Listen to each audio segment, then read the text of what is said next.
خیبر کا حارث ہے اور ایک غدیر والا حارث ہے. حارث مرحب انتر حارث 3 بھائی تھے کہ نہیں تھے؟ اور یہ غدیری حارث بن نعمان بحری، مگر ایک فرق کے ساتھ کہ جو خیبر کا حارث تھا وہ خدا کا دشمن تھا، مشرک تھا، علی سے لڑنے کے لیے آیا تھا. جو غدیری حارث تھا وہ کلمہ گو تو تھا مگر علی کا دشمن تھا. توجہ کریں گے، وہ مانتا تھا سب مگر علی کا دشمن تھا. تو خیبری حارث خدا کا دشمن تھا، غدیری حارث علی کا دشمن تھا. جو خدا کا دشمن تھا اسے علی نے مارا.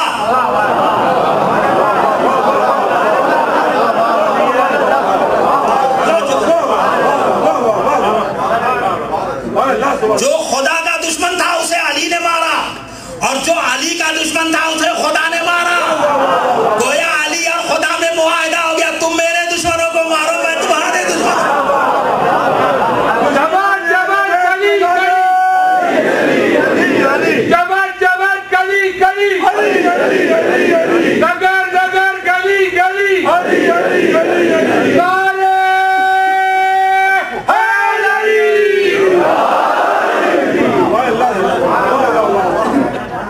اسی کو پیغمبر اسلام حدیث ارشاد فرماتا ہوتا من ولایت علی ابن ابی طالب حصنی، ولایت علی میرا قلعہ ہے، ومن دخل حصنی، جو میرے قلعے میں داخل ہو گیا امنا من عذابی، ہر طرح کا عذاب اٹھا لیا جائے گا.